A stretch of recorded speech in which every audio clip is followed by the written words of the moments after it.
ዲና አምልጣ ወደ ቤት መጣች። አቶ አምናን በድርጅቱ ጉዳይ የተጠየቀውን ገንዘብም ሳይከፍል ዲና ግን ብልጥ ስለሆነችም አስሯት እንደሄዱ ከቤት አምልጣ አሁን ላይ አቶ አምናን ጋር ላጥ ብላ መጣች።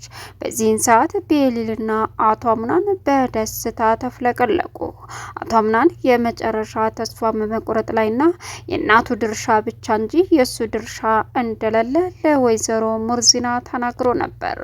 ወይዘሮ ሙርዚና በሚያሳዝን ሁኔታ ጠንቋይ ቤት በመሄድም ሲፈንና እንዲሁም ደግሞ ሚርሲ አጨለሏት።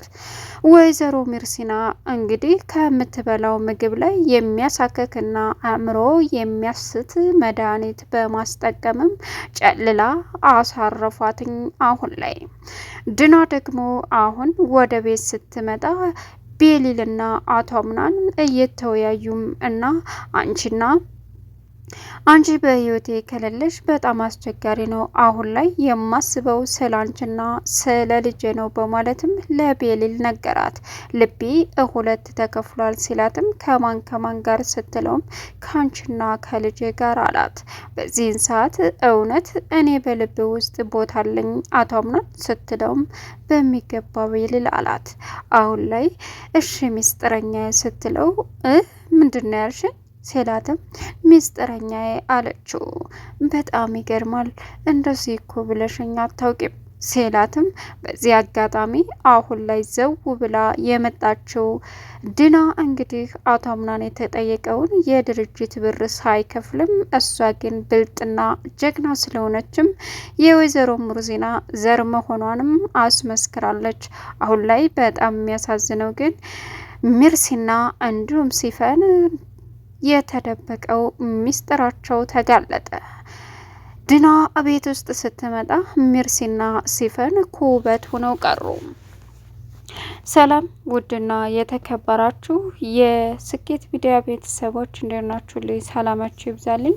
ለዚህ ቻናል አዲስ የሆናችሁ ሰብስክራይብ እያደረጋችሁ ቪዲዮውን እስከ መጨረሻው ተከታተሉ።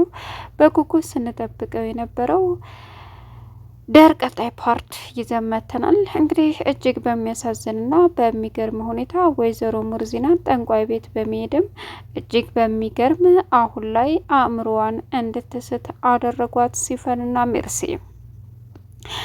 አሁን ላይ የተሰራውን ምግብ ከመረዙላት በኋላ ሲፈን እስኪ ቆይ በደንብ አረግሽበት አለቻት ሚርሲ። አው አሁን ይህን ስትበላ የመጨረሻ ትጨልላለች በቃ አወቃላት እያሉ ሲላላጡ ሜርሲ ቆይ ልቅመሰው ብላ ስትጎርሰውም ጎረሾ እኮ ቀመሾ እኮ አለች። ልቅመሰው ብዬ ነዋ በደንብ ተደርጎላት እንደው ይገርማል። እንዴት እንትን ለማለት ቸኮልሽ ለመሞት አለች ሲፈን። ሙስጠፋን እንግዲህ አቶ ደር አሁን ላይ ሄዲና ሁሉንም ነገር አስተካክል በማለትም ላከው። እሱም እሺ ብሎ ሄደ።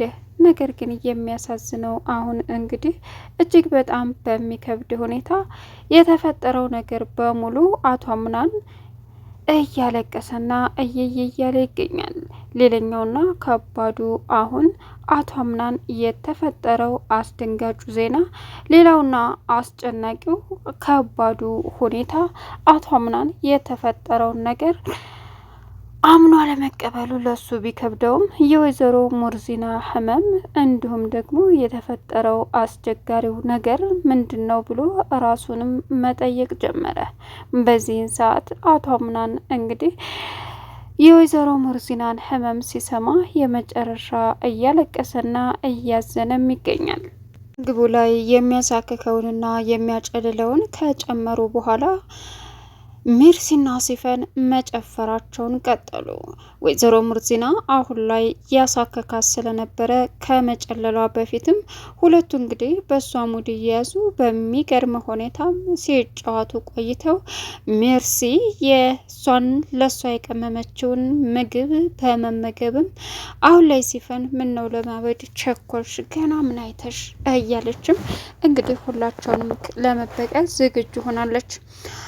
አቶ አምናን ድናን አሁን ላይ ፈልግ በማለትም ሙስጠፋ ላከው። አንደኛው አጋች ሙስጠፋ ነው። በዚህን ሰዓት ተደውሎ ለአቶ አምናንም የተነገረው የድርጅቱን ግማሽ ገንዘብ እስካላመጣህ ድረስ በፍጹም ህፃኗን ልጅ አታገኛትም፣ ብሩን ካገኘህ ግን ምንም ችግር የለውም ህፃኗ ልጅ በነጻ ትለቀቃለች ብሎት ነበር።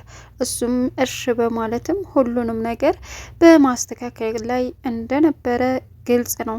አቶ አምናን አሁን ለወይዘሮ ሙርዚና ይሄንን ተኔና ካንቺ ውጭ ማንም መስማት የለበትም በማለትም ለቤሊል ነግሯት ነበር። ቤሊል ደግሞ እሺ አለች። ቃልም አቶ አምናን እንዴት ነው የድርጅቱን ግማሽ ፐርሰንት የምሰጠው? ሌላ አማራጭን ፈልግ ሲልም ገንዘብ ከህፃን ልጅ ይበልጣል? ገንዘብ ከሰው ነፍስ ይበልጣል? ገንዘብ እኮ ነገ ጧት ተሰርቶ የሚገኝ ነው። እህቴ ግን ከሞተች በቃ የሆነ ነገር ያደርጓታል። ይቺ ህፃን ልጅ ያለ ጥፋቷ መቀጣት አለባት እንደ እያለም እንግዲህ በመጨረሻም ጨለለ። ሌላ አማራጭ እንፈልግ ስትልም ቤሊል ንገሪኝ፣ ምን አማራጭ አለ እያለም ነገራት። እሷም እሺ በማለትም አሁን ላይ ከቶ አምናን ጋር ሆና ደስ በሚል ሁኔታ እያሳለፉ ባሉበት አቶ አምናን ልቤ ሁለት ቦታ ተከፍሏል አላት።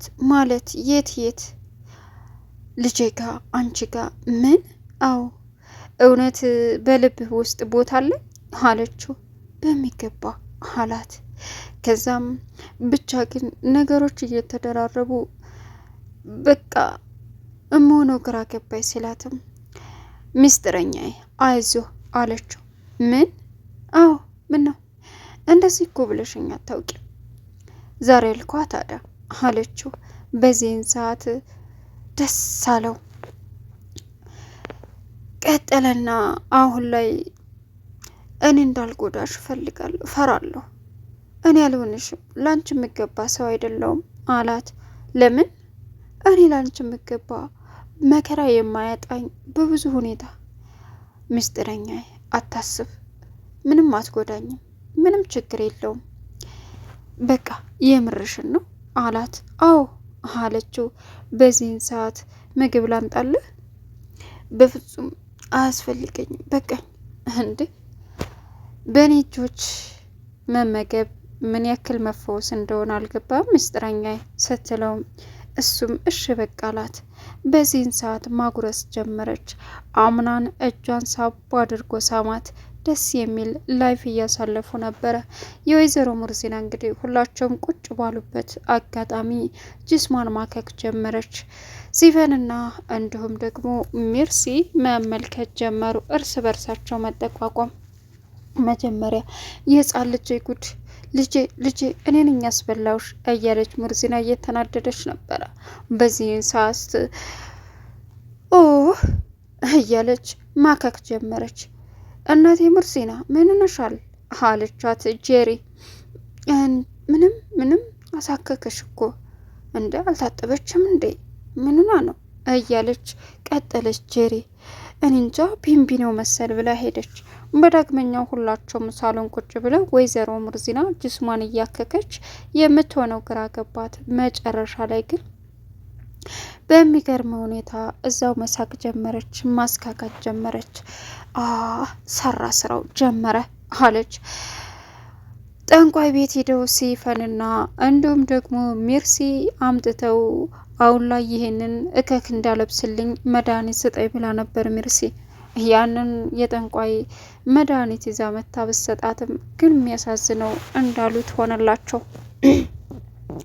ሌላኛውና አስደንጋጩ ከባዱ ችግር እንግዲህ ወይዘሮ ሙርዚና ወደ ቀልቡ አይደለችም። አምናን መጥቶ አዲስ ነገር አለ። ምን? ሲፉ ልትለቅ ማለት ዲኑ ልትመጣ ነው፣ ልትለቀቅ ነው። ምን? አዎ በጣም ደስ ይላል አሉ ሁላቸውም። በዚህን ሰዓት ሲፈን ኮስተር አለች። ቀጠለችና ወይዘሮ ሙርዚናን ሲያት አክስቴ ደስ አላለሽም እንዴ አላት። ኧረ አምናን የወንድሜ ልጅ ሙርዚና ከቀልቧ አይደለችም። ምን? አዎ እንጨልላለች ማለት አላውቅም። በልጇ መጥፋት የተያዘ ይመስለኛል ስትለውም አቶ አምናን እንግዲህ በጣም ደነገጠ። ና ሐኪም ቤት እንውሰዳት በማለትም ከሙስጠፋ ጋር ሐኪም ቤት ይዟት ሄደ። ሐኪም ቤት ሄዳ ታክማ ብትመጣም ጠንቶባት ግን የመጨረሻ ጨልላ እንደሆነም ተነገረው። ከዶክተሩም ቤት ይዞ መጥቶ አንድ ጥሩ ነርስ የሚንከባከባትም አለ።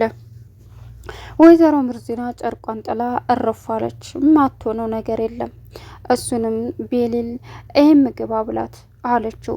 ይህንን ግን ሲፈንና እንዲሁም ደግሞ ምርሲ ናቸው ይዘሽ ሂደሽ ስጫት ያሏት። እሺ በማለትም ይዛ ሄደች። ፊት ለፊቷ ስታዩ ቆንጅዬ ልጅ ነው። ተማረከች።